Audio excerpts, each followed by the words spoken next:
Alors, on peut se poser la question de savoir quels sont les symptômes qui arrivent après une prise d'otage ou après un événement traumatisant. Il s'agit d'abord de bien comprendre le mécanisme qui se joue à la suite d'un événement traumatisant. En fait, le souvenir revient sans arrêt parce que au niveau du cerveau, il y a une hyperactivité de la région qui produit le souvenir qui s'appelle l'hippocampe.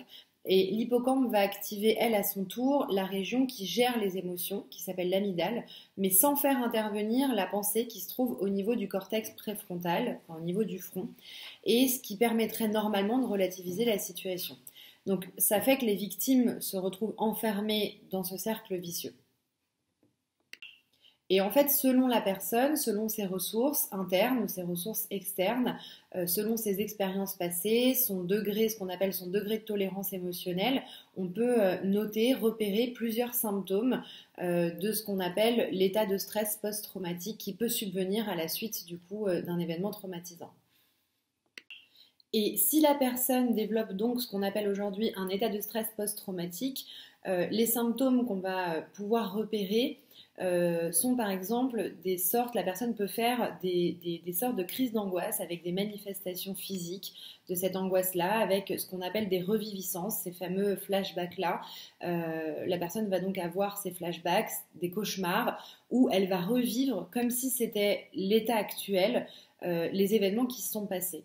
Et ce qui est important de comprendre, c'est qu'elle ne les revit pas d'un point de vue uniquement intellectuel, elle les revit aussi physiquement avec la même peur, les mêmes symptômes physiques. Donc c'est extrêmement difficile pour la personne et ces sensations-là, ces images-là, ces pensées procurent une grande peur et c'est quelque chose qui arrive comme ça. C'est pas quelque chose que la personne va appeler, ça prévient pas, ça se contrôle pas et du coup ça submerge vraiment la personne au moment où ça arrive. On peut noter aussi toutes sortes d'évitements, donc des évitements des situations qui sont proches de celles qu'elle a pu vivre, ou même des évitements de parler de ce qui s'est passé avec ses proches, et ce qui peut conduire donc à un isolement, ce qu'on appelle l'isolement social. La personne va être amenée à rester chez elle, ne plus vouloir sortir tellement elle aura peur de revivre ça.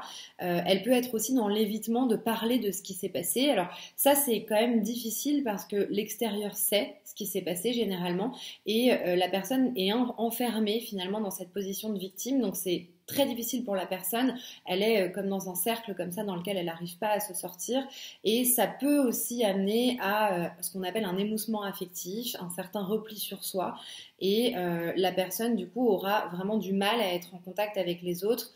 Ça peut du coup avoir des répercussions sur la vie privée ou aussi la vie professionnelle.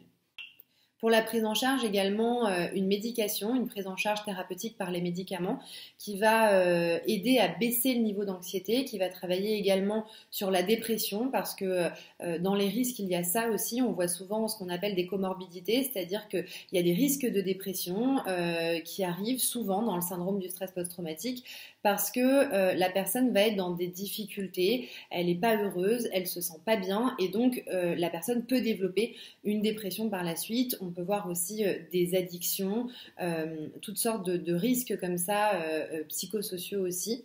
Et donc, il est important d'avoir une prise en charge par des médecins spécialisés, des psychiatres ou des psychologues qui sont spécialisés dans la prise en charge du stress post-traumatique.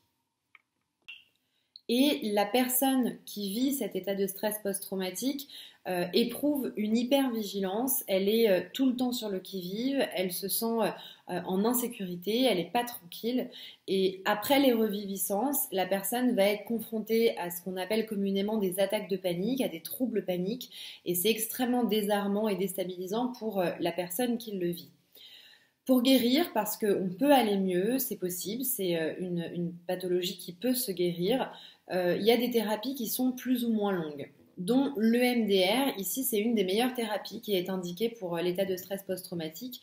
C'est une thérapie qui va travailler sur le traumatisme lui-même grâce à ce qu'on appelle des simulations bilatérales alternées, donc par des mouvements oculaires ou par des sons au niveau auditif. Il y a aussi l'hypnose qui peut être une indication pour l'état de stress post-traumatique et toutes sortes d'accompagnement est indiqué.